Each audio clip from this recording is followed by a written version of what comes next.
विभिन्न राज्यों से आए हुए तमाम गुरु भाई गुरु बहनों को मेरा कोटि सौ जय महादेव, जय महादेव, जय महादेव। बहुत देर से वंदना का कार्यक्रम चलता रहा है और वंदना के इस दौर में हमको लगता है कि इस पंडाल में उपस्थित अगल बगल में चल रहे फिर रहे घूम रहे सारे लोगों का चेतना स्वतः महादेव के चरणों की ओर उन्मुख हो चुका है। फिर भी आइए दो चार बार हम लोग ओंकार की ध्वनि करें। ओंकार के संग एक दो अश्लोकों में गुरुदेव के चरणों में स्वयं को नृत्य करें, उनका सुमरन करें, ध्यान करें और पुनः जैसी उनकी मर्जी जो वो देना चाहे, क्योंकि गुरु को वे हैं, हम लोग तो शिष्य हैं, हम लोग तो लेते हैं, देने का काम तो महादेव करते हैं, तो उनसे वैसा हम सभी को मिल जाए। आइए हम सभी जो भी इस पंडाल में उपस्थित है भाई बहन सभी मिल के ओंकार का ध्वनि करें। हरि ओम,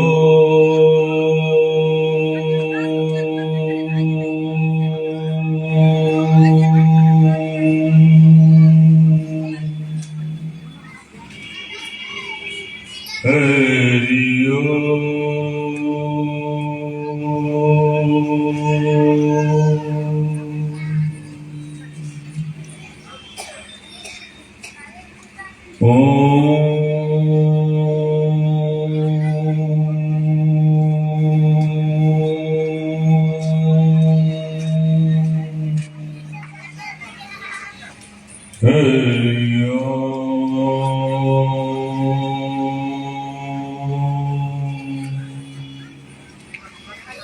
ओम नमः शिवाय,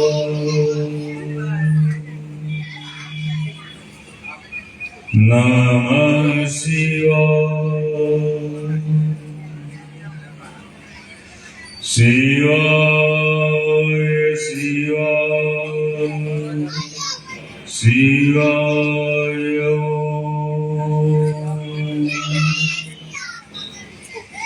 ओम विश्वसज्ञाम देहाय त्रिवेदी दिवचक्षुषे श्रेय प्राप्ति निमित्ताय नमः सोमार्धाय, नमः सोमार्धाय, नमः सोमार्धाय।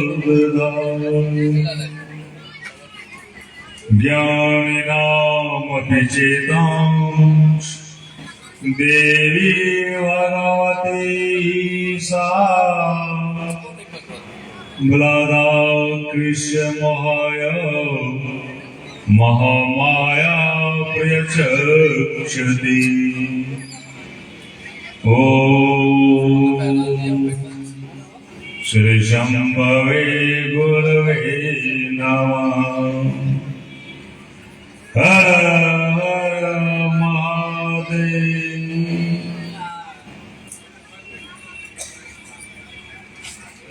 उपस्थित भाई बहनों,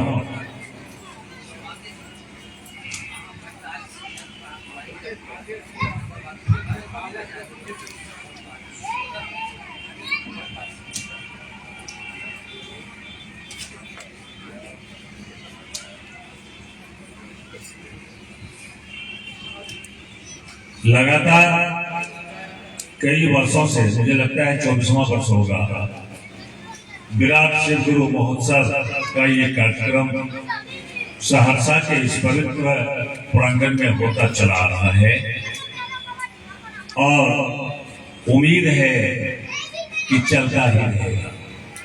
खास करके जब तक बड़े भाई रमन जी और डॉक्टर आर.के. सिंह सहरसा में हैं तब तक तो ये कार्यक्रम चलता ही रहेगा।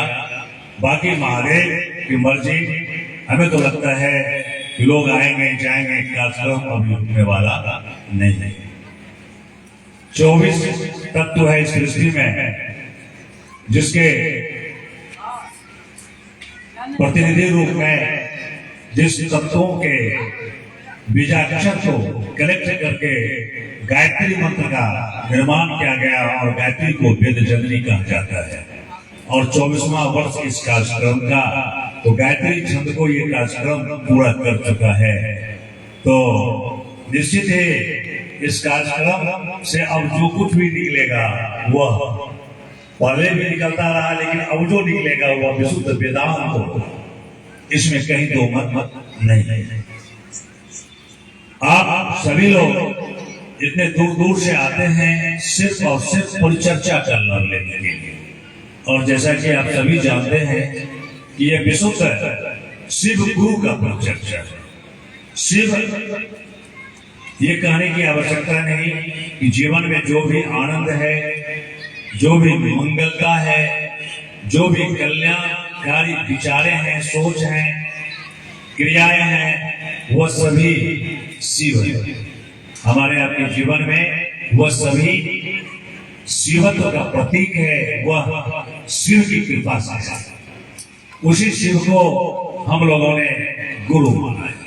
हम लोगों का गुरु कोई शरीर नहीं है, शरीरधारी नहीं है, कोई 40वां बाबा 42वां बाबा संत महंत हम लोगों के गुरु नहीं है।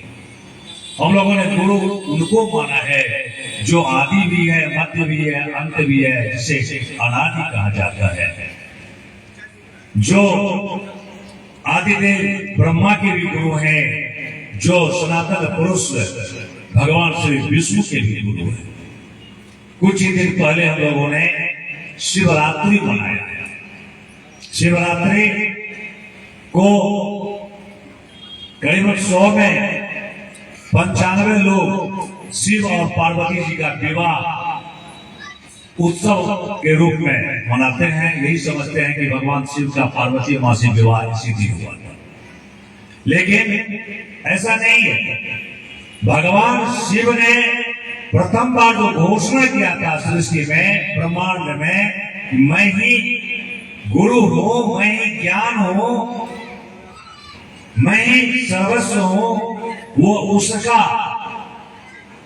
जयंती दिवस है। आदिदेव सृष्टिकर्ता ब्रह्मा जी और भगवान श्री नारायण जब आपस में लड़ने झगड़ने लगे कि मैं बड़ा हूं तो मैं बड़ा हूं, सृष्टिकर्ता ब्रह्मा कहते थे कि मैं सृष्टि का सृजन करता हूं, ये जो कुछ भी देख रहे हो मैंने बनाया है, इसीलिए मैं बड़ा हूं। और नारायण कहते थे कि सबका पालन मैं करता हूं, मैं लक्ष्मीपति हूं, इसीलिए मैं बड़ा हूं। जब तक मैं तू होता रहा और बातें आगे इतनी बढ़ गई कि दोनों में अपना अस्त्र शस्त्र, एक ने ब्रह्मदंड, एक ने सुदर्शन चक्र निकाल लिया युद्ध करने के लिए, तो उसी समय उन दोनों के बीच में एक विशाल ज्योतिर्लिंग प्रकट हुआ था। जिस ज्योतिर्लिंग से ध्वनि निकल रही थी ओंकार की ओम। इस ध्वनि के गर्जना के संग जब वह ज्योतिर्लिंग निकला तो दोनों एक ज्योति के इस पार, एक ज्योतिर्लिंग के इस पार, बीच में ज्योतिर्लिंग, असीम ज्वाला, अपार ज्वाला, और उस ज्वाला के बीच में से आवाज आई कि तुम दोनों में कौन बड़ा हो, अभी मैं निर्णय करूंगा। हे नारायण, तुम नीचे की ओर जा बड़ा होंगे, और मैं कहां से शुरू हुआ हूं, मेरा चरण कहां है, उसका पता लगा गया। और हे ब्रह्मा, आप आकाश की ओर जाए हंस का रूप धारण करके, और मेरा मस्तक कहां पर है, मेरे मस्तक की सीखा कहां है, वहां से पता लगा के आ, जो पहले आ जाएगा वही बड़ा होगा। दोनों चलने लगे। चलते चलते जुगों बीत गए। नारायण वापस हो गए थक हार के, लेकिन ब्रह्मा जाते रहे। और उसी समय ऊपर से एक कुमुदनी फूल आ रहा था। ब्रह्मा जी ने उसको पकड़ा और कहा कहां से आ रहे हो? कहा इसके शिखा पर से, मस्तिष्क पर से। कहा कितने वर्ष लगे आने में? क्या गिनती नहीं कर सका हूं, गिनती नहीं कर सका हूं, कई प्रकाश वर्ष लग गए। ब्रह्मा चौके सोचे नारायण कहीं आ जाए। सुनो कुमुदनी, मैं ब्रह्मा हूं, सृजन करता हूं, तुझको भी मैंने ही बनाया होगा, मेरे लिए एक छोटा सा झूठ बोल दो। कहा क्या? कहा जहां से बोलता है सुनता है वहां ले चलूंगा, और तुम वहां कहना कि आपके मस्तिष्क पर से इन्होंने मुझे लाया है। कुमुदनी का भी पति मारा गया, शिवलीला चल रही थी। उसने कहा कि ठीक है, मैं आपके लिए इतना झूठ बोल दूंगा। और दोनों नीचे आए तो देखे नारायण खड़े हैं। ब्रह्मा जी पूछते हैं क्या आप इनके चरण का पता लगा के आ गए? नारायण ने कहा मैं कई सहस्त्र प्रकाश वर्ष चलता रहा, पता नहीं लगा सका, इनका आदि कहां से है मैं नहीं जान सका, ये अनंत है। ब्रह्मा ने कहा देखो मैं कहता था ना कि मैं बड़ा हूं, मैं इनके मस्तिष्क पर से ये कुमुदनी फूल साक्षी में लाया। नारायण पूछे कुमुदनी से क्या सत्य है? उन्होंने कहा हाँ, इन्होंने मुझे इनके मस्तिष्क पर से लाया है। बस इतना बोलना था। ज्योतिर्लिंग से आवाज आई कि ब्रह्मा आप सृजन करता है, विधाता है, सृष्टि के पिता हैं, और पिता होकर के आपने झूठ बोला और आपका आचरण असत्य की ओर गया, झूठ की ओर गया, इसीलिए आपके सृजन से उत्पन्न यह कुमुदनी भी झूठ बोला। इसीलिए मिथिलांचल में कहावत है उपजे पुत्र पिता के दर में, बाप का जैसा गुण वैसा बेटा में स्वतः प्रस्फुटित हो जाएगा। तो इसने भी झूठ बोला, इसीलिए आप दोनों दंड के पात्र हैं। नारायण स्वतः परिघोषित किए जाते हैं और आप आज से अपने संतानों के द्वारा पूजे नहीं जाएंगे। और कुमुदनी मेरे संसर्ग में रह करके भी, मेरे मस्तिष्क पर चढ़ करके भी तूने झूठ का सहारा लिया, असत्य बोला, इसलिए आज से तुम भी किसी देव मंदिर में चढ़ाए नहीं जाओगे, किसी देवता के विग्रह पर तुम्हारी उपस्थिति नहीं देखी जाएगी। दोनों रोने लगे, पश्चाताप करने लगे, क्षमा याचना करने लगे। जब बहुत क्षमा याचना हुई, नारायण वो साधु पुरुष उस समय साधु के रूप में, साधु का स्वभाव धारित कर वह उपस्थित थे। उन्होंने भी क्षमा याचना इन दोनों के तरफ से किया तो वे प्रसन्न हुए और उन्होंने उस समय कहा ये ब्रह्मा आपका पूजन तो होगा और देवताओं का पूजन आसन देके होगा, आपका पूजन धरती पर होगा बिना आसन का। और एक कुमुदनी आप किसी देवता के विग्रह पर तो नहीं चढ़ पाओगे, लेकिन देव मंदिरों के सजाने में, श्रृंगार करने में तुम्हारा उपयोग किया जाएगा। उस समय फाल्गुन कृष्ण पक्ष के चतुर्दशी का अंतिम चरण था और अमावस्या के प्रवेश का चर्चा जब ये घटना घटी थी, ज्योतिर्लिंग के रूप में शिव प्रकट हुए थे। फिर उन्होंने वहां साकार रूप धारण किया, अपना जटाजूट गंगाधारी रूप में वे प्रकट हुए और उन्होंने कहा कि हे ब्रह्मा, हे विष्णु, आप दोनों अहंकार में आ गए थे, इसलिए आ गए थे कि मुझ गुरु का आपने अवहेलना किया था, मुझ गुरु को आपने पहचाना नहीं था। मैं ही गुरु हूँ, मैं विशुद्ध ज्ञान स्वरूप हूँ, मेरी शक्ति ही विद्या है, बुद्धि है, चेतना है। वह जो क्षण था, उस क्षण को सृष्टि में शिवरात्रि यानी आनंद की रात्रि, कल्याण की रात्रि के रूप में मनाया जाता है। माना जाता है कि उस रात जो जागरण करता है और मध्य रात्रि में जिस क्षण वह शिवलिंग के रूप में प्रकट हुए थे प्रथम बार, उस क्षण जो शिवलिंग का दर्शन कर लेता है या उस पर एक बिल्वपत्र, एक जल चढ़ा देता है, दर्शन भी कम से कम कर लेता है, एक दीप जला देता है, वह ज्ञानी हो जाता है। और मुक्ति का आधार सिर्फ और सिर्फ ज्ञान है। जब तक ज्ञान तत्व हृदय में प्रकट नहीं होता तब तक व्यक्ति मुक्त नहीं होता। तो सृष्टि के आदि काल में जब मानवीय सृष्टि नहीं थी, दानवीय सृष्टि नहीं थी, किसी भी जीव जंतु का प्रकटीकरण नहीं हुआ था, सिर्फ धरती प्रकट हुई थी और उस पर रचना प्रारंभ ही किया गया था। कुछ लता वृक्षों का हुआ था जिसमें कुमुदनी फूल का भी हुआ था। उस समय जब ब्रह्मा जी और विष्णु में अहंकार आया था, उसी समय शिव गुरु रूप में प्रकट हुए थे दोनों को ज्ञान देने के लिए, और ज्ञान का पहला दान उन्होंने वही किया। शिव जगत गुरु हैं, शिव ब्रह्मांड के गुरु हैं, शाश्वत गुरु हैं। ये संसार का कोई मानव कह दे ऐसा नहीं है। संसार का कोई मानव कहा है तो इसलिए कहा है कि संतों ने कहा, ऋषियों ने कहा, मुनियों ने कहा, और ऋषि मुनि संतों ने इसलिए कहा कि स्वयं नारायण ने कहा, स्वयं ब्रह्मा जी ने कहा, स्वयं आदि शक्ति माता भवानी ने कहा कि तुम जगत गुरु, तुम त्रिभुवन गुरु वेद बखाना। ये आदि शक्ति माँ का वचन है। आपको कई बार याद दिला चुका हूं, पुनः इस वर्ष याद दिलाता हूं। कुछ लोग कहेंगे कि पहले वाली चर्चा कोई मुन्ना जी दोहरा रहे। हाँ, दोहराना आवश्यक है।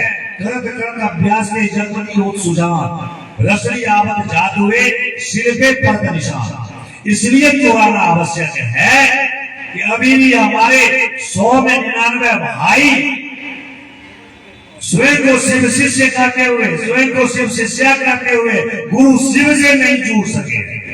अभी भी वे संसार में लटके हैं, संसारियों में अटके हैं।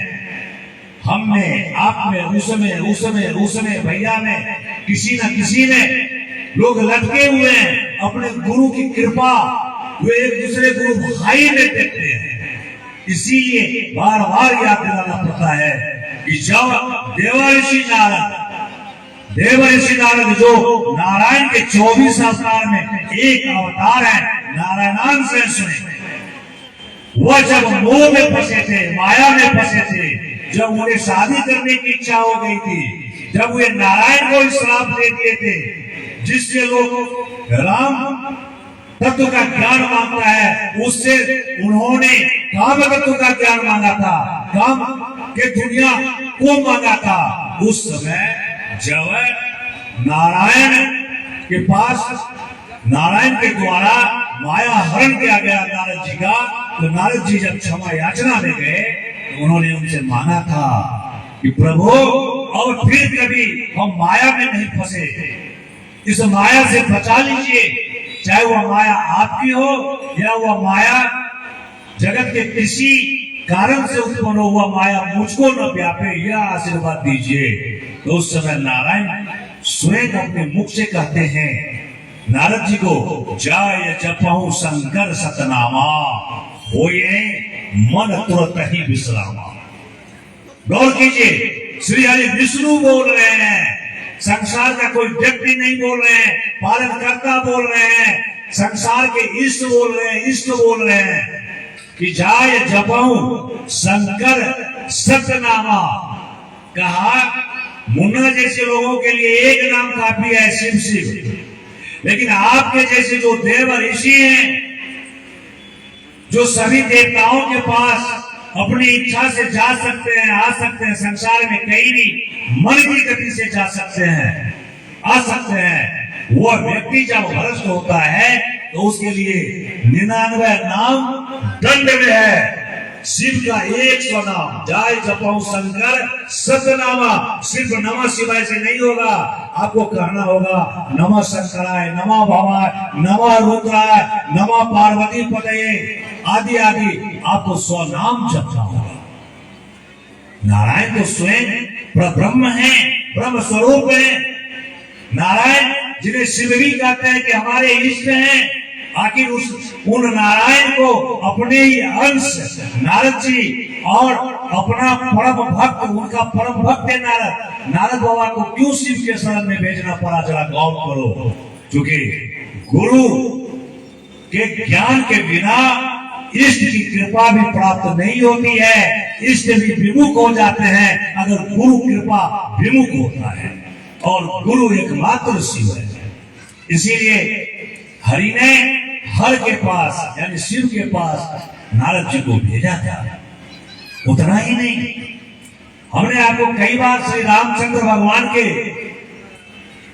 मुक्ति में से याद दिलाया है कि जब ब्रह्म ऋषि देवर्षि की बात कहे, जब ब्रह्म ऋषि वशिष्ठ बाबा जो ब्रह्मा जी के मानस पुत्र हैं, जो एक अंश के एक अवतार के नहीं कई अवतारों में श्री नारायण के ही गुरु रहे हैं, नारायण के ही गुरु रहे हैं, पृथु अवतार में गुरु रहे हैं, रामा अवतार में गुरु रहे हैं, उससे पहले भी और कई अवतार हुआ है उसमें गुरु रहे हैं। उस वशिष्ठ ने जब भगवान राम से कहा कि प्रभु पुरोहिती कर्म तो बड़ी ही निंदक कर्म है, जब कोई ब्राह्मण पुरोहिती कर्म स्वीकार करता है तो यजमान उसे नौकर से भी बदतर कभी कभी समझने लगता है, कभी कभी बड़ी घृणा की दृष्टि से देखता है। और मैंने वो पुरोहिती कर्म स्वीकार किया था अपने पिता श्री ब्रह्मा के कहने पर, महज इसलिए कि उन्होंने मुझे कहा था कि इस वंश की पुरोहिती धारण करो, क्योंकि इस वंश में स्वयं नारायण 12 कलाओं से युक्त होकर के राम रूप में अवतरित होंगे और उनकी शेष कलाएं भरत जी, लखन जी, शत्रुघ्न जी और सीता जी के रूप में प्रकट होंगी। इस प्रकार पूर्ण नारायण का जो अवतार होगा, उस ब्रह्म का जो बिनु पग चलाई सुनई बिनु काना, कर बिनु कर्म करहि बिनु नाना, आनंद रहित सकल रस भोगी, बिनु वाणी वक्तावर जोगी की स्थिति में रहने वाले हैं। वो ब्रह्म, वो ओंकार पुरुष जब प्रकट होंगे तो उसी वंश में इक्ष्वाकु कुल में प्रकट होंगे। इसीलिए इक्ष्वाकु कुल के पुरोहिती को स्वीकार कर लो वशिष्ठ, और मैंने इसी लोभ में किया था, और आज आप मेरे सन्मुख हैं, आप मेरी शिष्य भी रहे, मुझसे शिक्षा भी लिए, दीक्षा भी लिए, लेकिन हे प्रभु अभी आप बिल्कुल अकेले हैं, हम अकेले हैं। आज एक बात, जब कोई नहीं है संसार में, कोई आपका रहस्य नहीं खुलेगा, तो मैं आपसे मांगता हूं। कहा वशिष्ठ जी मांगिए। कहा प्रभु आपकी जो अनपायनी भक्ति है, जो भक्ति कभी घटती नहीं बल्कि हर क्षण बढ़ती ही रहती है, अपनी वह भक्ति मुझे प्रदान करो, वह भक्ति मुझे प्रदान करो, अपना शाश्वत भक्ति मुझे प्रदान कर दो, शाश्वत आपके चरणों में रहूं। जब भी आंखों बंद करो तो उद्भव स्थिति संहार कारणेन क्लेश हारणेन सर्व श्रेष्ठ करीं सीता न तो हम राम बल्लवा, उस सीता के संग हे प्रभु आपको जो रक्तम भोज तला वीराम मनयनम पिताम्बरालंकृतं श्यामांगं द्विभुजं प्रसन्न वदनं श्री सीतया शोभितं कारुण्यामृत सागरं प्रिय गणेश भ्राता दिव्य भावितं वंदे विष्णु से मनुष्य भक्त सिद्धि प्रदम की स्थिति में रहने वाले आप राम सीता सहित सदा मेरे हृदय में निवास करो, मेरे आंखों पे सामने रहो। आंख खोलूं तो तुझे देखूं, आंख बंद करूं तो तुझे देखूं, दाया झांकूं तो तू दर्शन दे, बाया झांकूं तो तू दर्शन दे, पीछे मुड़ूं तो तुझे दिखाई दे, आगे देखूं तो तुझे ही देखूं। यह भक्ति दो, यह शक्ति दो। तो भगवान श्री राम ने उस समय अपने अनुजों को भी बुलाया, अपने जननियों को भी बुलाया, अपने खास परिकर हनुमान जी को भी बुलाया, और सबके समक्ष उन्होंने घोषणा किया। क्या घोषणा किया? और हूँ एक गुप्त मता सवै कहाँ कर जो, शंकर भजन बिना नर भगति न पाओ वही मोर। हे वशिष्ठ बाबा, हे गुरु वशिष्ठ, आप शंकर की भक्ति कीजिए, शंकर की कृपा बनी रही तो मेरा चिंतन, मेरा दर्शन बना रहेगा। अगर गुरु शिव, गुरु शंकर अपनी कृपा खींच लेंगे, हटा लेंगे, उनके कृपा क्षेत्र से आप दूर हो जाएंगे, तो कथमपि मेरा दर्शन मैं चाहूं भी तो आप नहीं कर पाएंगे, क्योंकि बिनु छल विश्वनाथ पद नेहु राम भगति कर लक्ष्य देव। राम यानी ब्रह्म, वह ब्रह्म जो प्रब्रह्म कहलाते हैं, उनकी भक्ति जिनका कोई एक नाम नहीं, हजारों नाम है, सारे रूप जिन्हीं के हैं, उस ब्रह्म तत्व, उस ब्रह्म स्वरूप की भक्ति बिना शिव के कृपा शक्ति का हो नहीं सकता। शिव अपनी कृपा शक्ति में से अपनी कृपा शक्ति आपसे हटा ले, कृपा का जो है वो बौछार जो चल रहा है हर क्षण, अगर आपके चेतना से हटा लें, आपके मनो मस्तिष्क से हटा लें, तो शिव की कृपा हटते ही आप अपने इष्ट का, उस ब्रह्म का, परमात्मा का दर्शन नहीं कर पाएंगे, आप उनसे दूर हो जाएंगे। ये भगवान श्री राम ने कहा। कृष्ण ने भी कृष्णावतार में उसी नारायण ने पुनः घोषणा किया अर्जुन को। जब अर्जुन ने कहा कि आप मेरे गुरु हैं, आप मुझे आशीर्वाद दीजिए हे केशव कि मैं ही इस युद्ध को जीतूं, मैं अजय हो जाऊं, तो उन्होंने कहा कि यह संसार मेरा नहीं है, ये भव सागर है, भव नाम शिव का है, ये उनका सागर है। भव सागर पर विजय प्राप्त करना चाहते हो, भव सागर में रहने वाले जीवों पर पूर्ण विजय चाहते हो, तो इसके लिए जाना होगा उस भव के चरणों में, क्योंकि वह भव, वह शंकर, वह शिव, पशु नाम जीव का, जीव के स्वामी है, वही है, पशुपति है वो, उनकी कृपा प्राप्त करनी होगी। आप जाओ, नमः शिवाय मंत्र का जाप कर उनकी कृपा प्राप्त करो। बिरजा दीक्षा दिया है श्री कृष्ण ने श्री अर्जुन को। बिरजा दीक्षा यानी नमः शिवाय की दीक्षा को बिरजा दीक्षा कहा जाता है। बिरजा दीक्षा दिया है और नमः शिवाय का जाप किया है। श्री अर्जुन ने लील रूप में प्रभु प्रगटे हैं और अर्जुन के साथ युद्ध हुआ है। फिर अर्जुन आश्चर्यचकित होके जो मुझे कौन हरा रहा है मनुष्य में, फिर ध्यानस्थ हुए हैं, शिव तत्व को पहचाने हैं, चरणों में गिरे हैं, शिव की कृपा हुई है, पशुपतास्त्र मिला है। और जब पशुपतास्त्र मिला है तो याद रखिए महाभारत में अर्जुन ने कहीं पशुपतास्त्र का उपयोग नहीं किया है, सिर्फ पशुपतास्त्र तुनीर में रहा। अर्जुन विश्व विजयी हुआ, अर्जुन के सामने कोई नहीं टिका। पशुपतास्त्र यानी पशुपति शिव हम सबों के स्वामी हैं, वही हम लोगों के माता हैं, पिता हैं, बंधु हैं, सखा हैं, सहोदर हैं, गुरु हैं, सर्वस्व हैं। इसीलिए तो हम लोगों के बाप दादाओं ने, क्योंकि वो समझ रहे थे कि आने वाले युग में ढेर सारे लोग गुरु की कुर्सी पर स्वयं को बिठा देंगे। स्वघोषित संत लाखों होंगे, हजारों होंगे।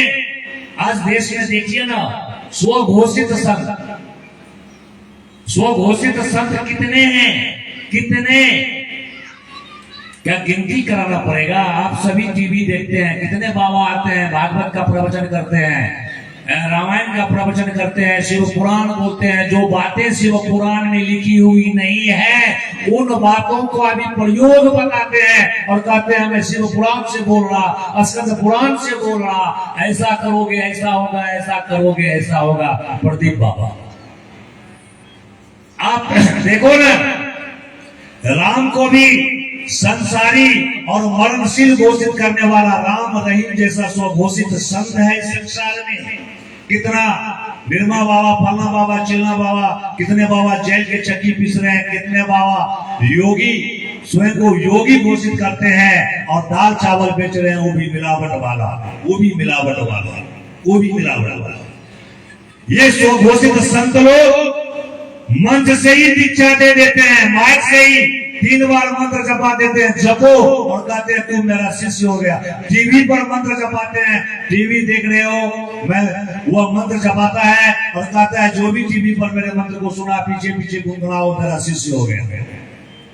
हमारे बाप दादा समझते थे आने वाले समय में मन न रंगाई रंगाई जोगी कपड़ा, गाड़ी बढ़ाई जोगी हो गयो बकरा।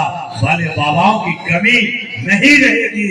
ऐसे बाबा दिन रात जो है कुकुर मुत्ते की तरह, जैसे सावन भादों में बिना बीज का कुकुर मुत्ता उगाता है, वैसे दिन रात एक गुरु उग रहा है। और गुरुओं के आश्रम में गद्दी के लिए गोलियां चलती है। हमारे दादे परदादे इस बात को समझते थे और उन्हें डर थी कि कहीं हमारा बाल बच्चा बहक न जाए, और अगर बहक नहीं जाए तो एक सत्य उसके लिए छोड़ देता हूं, वही एक सत्य उसको भविष्य में सुधार लेगा। और वह सत्य क्या छोड़ा?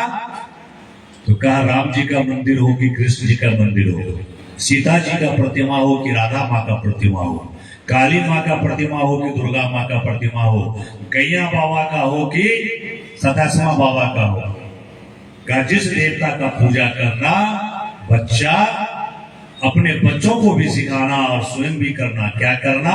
तो जब सारी पूजा पद्धति समाप्त हो जाए तो कर जोड़ के, शीश झुका के, आंख बंद करके कहना, महसूस करना कि मेरे समक्ष है, और उन्हें कहना त्वमेव माता च पिता त्वमेव बन्धुश्च सखा त्वमेव विद्या द्रविणं त्वमेव सर्वं मम देव त्वमेव सर्वं मम देव। इस श्लोक की गहराई का व्याख्या कई बार हम लोगों ने मन से किया, लेकिन फिर आज करता हूं। आप माताओं को कोई अगर पिता कहने लगे, बाबूजी कहने लगे, क्या आप उसे माफ करेंगे? बिना चप्पल मारे हुए छोड़ेंगे? और इन भाइयों को कोई अगर माता श्री कह के पुकारने लगे, चरण छूने लगे, तो क्या ये लोग माफ करेंगे? पुरुष को कोई माँ कह दे, नारी को कोई पिता कह दे, क्या कोई नारी या पुरुष माफ करेगा? लेकिन परमात्मा का जो पूजन हम लोग करते हैं, तो देव मूर्ति के पूजा के समय में वो प्रतिमा नारी रूप में है या पुरुष रूप में है, इसका कोई बोध नहीं। वो कहते हैं तुम ही माता हो, तुम ही पिता हो, यानी तुम ही नारी हो, तुम ही नर हो, यानी तुम अर्धनारीश्वर हो। अर्धनारीश्वर कौन है? शंकर ही तो है, शिव ही तो है, वही तो अर्धनारीश्वर है। आधा नर आधा नारी। बाबा विद्यापति ने कहा भल हरि भल तोय कला, खंड पित वसन खनई पद छाला। वो नारी भी है, वो नर भी है, वो माता भी है, वो पिता भी है, यानी वो बिंदु है, वो शून्य है, वो कुछ नहीं है। वो हमारे आपके भाव के तहत, हमारे आपके सद्भाव के तहत अपना स्वरूप ग्रहण करता है, गृहित करता है, ग्रहण करता है, और हमारे आपके सामने प्रकट होता है, कभी माँ के रूप में, कभी पिता के रूप में। और हम लोग को दादे परदादे ने मंत्र दिया कि त्वमेव माता च पिता त्वमेव, का इतना ही नहीं, वह माता पिता ही नहीं है, त्वमेव बन्धुश्च सखा त्वमेव, तुम्ही हो भाई, तुम्ही हो मित्र, तुम्ही सब कुछ हो। ये भाव मांगो, उन्हें कहो कि आप ही सर्वस्व हो, क्योंकि ईश्वर अंश जीव अविनाशी, चेतन अमल सहज गुण राशि। ईश्वर के ही तो अंश है सारे जीव जंतु, 84 लाख योनियों में भटकने वाला सारा जीव जंतु ईश्वर के ही अंश है। और वो ईश्वर का अंशी जो हम लोग हैं, हम ही लोगों में से कोई माता होते हैं, कोई पिता होते हैं, कोई भाई होते हैं, कोई मित्र होते हैं, कोई सखा होते हैं, कोई कुछ होते हैं। का विद्यादाता गुरु भी तुम्हें हो, तुम्हें भी विद्या द्रविणं। दुर्गा सप्तशती जब हम लोग पढ़ते हैं तो व्यास जी ने, मार्कंडे जी ने व्यास जी से लिखवा दिया। क्या लिखवा दिया? का दुर्गा सप्तशती जो सारे मनोकामनाओं को पूर्ति करने की शक्ति रखती है, जिसे एक एक श्लोक महामंत्र है, पूर्ण मंत्र है, पूर्ण सिद्धि देने में। एक श्लोक का के उच्चारण से मार्नम मोनम वश्चंदस्तमरो उचाटाधिकमम पाठ मात्र संसिद्धये, एक एक श्लोक के उच्चारण से यंग यंग चिंतते कामम तन तन प्राप्नोति निश्चितम। जिसमें यह शक्ति है क्या यह शक्ति वैसे नहीं होती है, उसमें इस शक्ति को प्राप्त करने के लिए चाबी चाहिए। चाबी ताला लगा हुआ है और कहा चाबी क्या है, वह कीलक। कीलक में क्या है, वह चाबी विशुद्ध ज्ञान देहाय त्रिवेदी दिवचक्षुषे श्रेय प्राप्ति निमित्ताय नमः सौमार्धारिणे। का विशुद्ध ज्ञान ही जिनका स्वरूप है। ज्ञान शब्द स्वयं में विशेषण है और कहा उसमें लगा दिया शुद्ध नहीं विशुद्ध। दूध छाना हुआ है, फिर उसको छलवा दिया गया, फिर छलवा दिया गया, फिर छलवा दिया गया। कहा ज्ञान नहीं, शुद्ध ज्ञान नहीं, विशुद्ध ज्ञान ही जिनका स्वरूप है। कहीं विशुद्ध ज्ञान स्वरूप है, उसमें चूंकि ज्ञान को दृष्टि देती है, ज्ञान से दृष्टि उत्पन्न होती है। शरीर को आंख होती है, ज्ञान को दृष्टि होती है। चेतना दृष्टि धारित करती है, शरीर आंख धारित करता है, यह संसार को दिखाता है क्योंकि यह संसार में है। और दृष्टि क्योंकि ज्ञान से उत्पन्न होती है, इसीलिए वह शिव को दर्शन कराता है, ब्रह्म का दर्शन कराता है। तो कहो वह दृष्टि कहां से मिलेगी, विशुद्ध ज्ञान देहायो चक्षु से। तीन जो वेद है, ऋग यजु साम, ये तीनों वेद त्रिवेद दिव्य चक्षु से, ये तीनों वेद ही जिनके तीन सूर्य नेत्र दाया, चंद्र नेत्र बाया, अग्नि नेत्र आज्ञा चक्र पर का ये तीन जो नेत्र हैं, ये त्रिनेत्र ऋग्वेद, ऋग दाया नेत्र, यजुर माया वेद और ये त्रिनेत्र। तो कहा तीनों वेद ऋग यजुर साम, साम वेद अग्नि नेत्र का ये तीन नेत्र जिनके तीन, ये तीनों वेद जिनके तीन दिव्य नेत्र हैं। और वेद में क्या है, विशुद्ध ज्ञान की तो बात है, ज्ञान विज्ञान की बात है और कुछ नहीं है।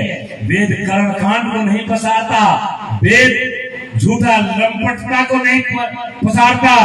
वेद जब पढ़ोगे तो वेद सिर्फ और सिर्फ ब्रह्म और ब्रह्म से उत्पन्न सृष्टि के निर्माण की क्रिया को बताता, निर्माण की प्रक्रिया को बताता।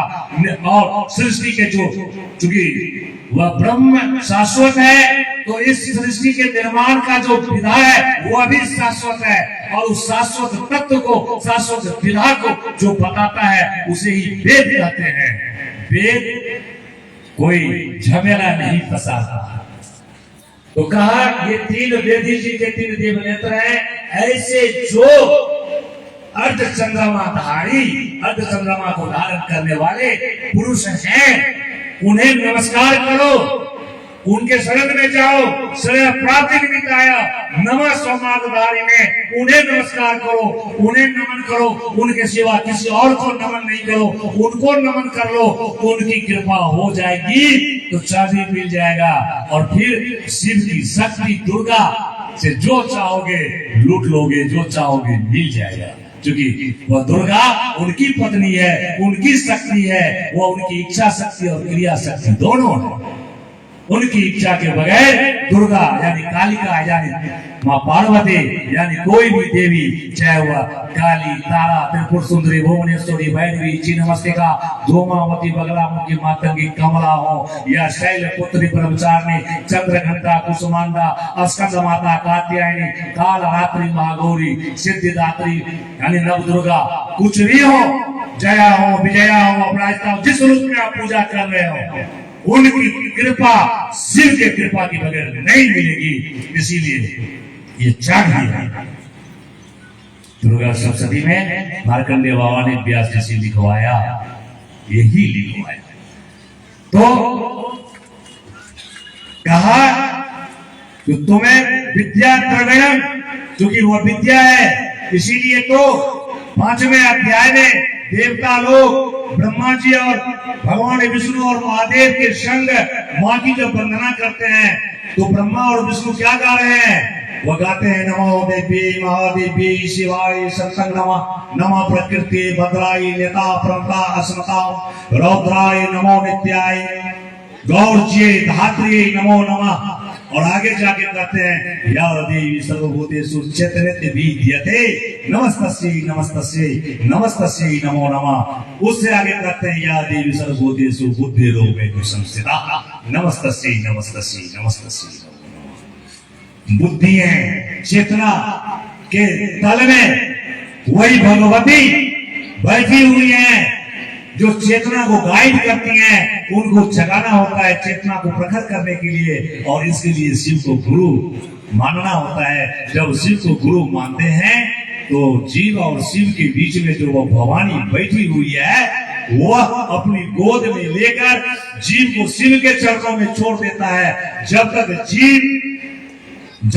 जीव शिव की पूर्ण भक्ति नहीं करे तब तक वह भवानी जो पृथ्वी के बीच में खड़ी है नहीं हटती है। और जब तक वह भवानी नहीं हटती है तब तक संसार में भटकते रहो, संसार में भटकते रहो, कुछ नहीं मिलेगा। शिव को गुरु मान करके भी कोई हमको कोई आपको गुरु रूप में देखता रहेगा और हमसे आपसे ही कृपा का मांग करेगा। शिव की कृपा शिव से नहीं मांगेगा, वह नमः शिवाय नहीं जपना चाहेगा, वह शिव के लिए 2 घंटे आंखों बंद नहीं करेगा, वह शिव के लिए 10 बार सुबह 10 बार शाम 10 बार 2 त्रिकाल संध्या भी शिव का सुमरन नहीं करेगा। वह समझता है भैया जी कर रहे हैं, हम भैया जी का चरण छूलेंगे हमें मिल जाएगा, हमें मिल जाएगा, बस इतना ही समझ रहा है। इसीलिए ये सारी बात याद दिलाना आवश्यक समझता हूँ।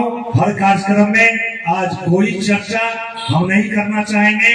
हम जो भी चर्चा करेंगे, अगर मंच कल समय दिया तो आदिनाथ महादेव और उनके परम शिष्य के श्रेणी में उनके अवतार शिवावतार गोरखनाथ की कृपा से जो कुछ होगा कल हम चर्चा करेंगे। श्रवण जो शिव के बिना शक्ति अधूरा, शक्ति के बिना शिव अधूरा, शिव शक्ति क्यों कालिका शिव के चरणों पर खड़ी है और वह महाकाली कहलाती है, दक्षिणा कालिका कहलाती है। और जब शिव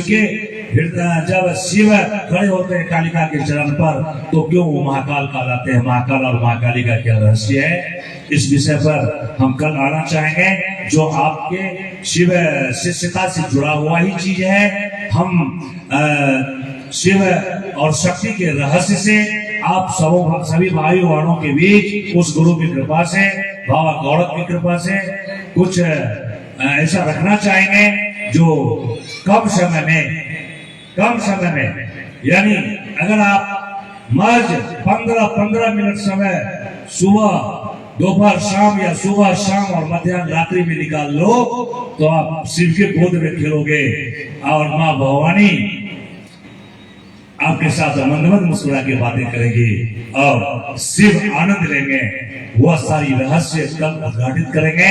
आज समय 45 मिनट का मिला था और हमें लगता है कि 45 मिनट को हम टच करने जा रहे हैं। हम बदनाम हैं कि मंच पर समय अगर 50 मिनट का मिला तो हम 60 मिनट ले लेते हैं। हम बदनाम हैं कि हमको अगर बोलने के लिए बोला जाता है तो इतने जोर से बोलते हैं कि यहाँ बोलूं तो महावीर चौक पर लोगों का कान फट जाता है। इसीलिए हम कम बोलना चाहते हैं और कम समय में आपको कुछ ज्यादा लाभ देना चाहते हैं। आपको सिर्फ यह एहसास दिलाना चाहते हैं, उस नारा को मत बोल, ना कोई साहब ना कोई स्वामी, ना कोई साहब ना कोई स्वामी, मेरे गुरु शिव अंतर्यामी, ना कोई मिशन ना कोई परिवार, अपना तो है सारा संसार। मर भी गया फिर भी वो भैया भौजी जिंदा है काल नेमियों के द्वारा और तेरे बीच में उसको जिंदा रखा जाता है। तुम पहले किसी ऐसे मर्द का, ऐसे नारी का पूजा करती थी जो स्वयं चरित्र नहीं था, जिसका सुबह दारू से होता था, शाम मुर्गा से होता था। और आज प्रेत की पूजा में संलग्न हो, अपने माँ बाप का 5 वर्षी करके भूल जाता है। कई लोग 1 वर्षी भी नहीं करता, कोई तो वर्षी करता ही नहीं, कोई श्राद्ध भी नहीं करता। लेकिन जो तेरा कोई नहीं था, शिव गुरु के आड़ में तो उसी की भक्ति करता। कृपा शिव से चाहिए, शिष्टता शिव का, चूड़ी अपने पति का और चुंबन पड़ोसी पुरुष का, हाथ में कंगन महादेव के नाम का और भक्ति भैया भौजी का। बंद कर इस तमाशा को, बंद कर। शिव को अगर माने हो तो शिव का हो जा, शिव का हो जा। इसी के साथ हर हर हर महादेव, जय गुरुदेव। आप सबको मेरा प्रणाम।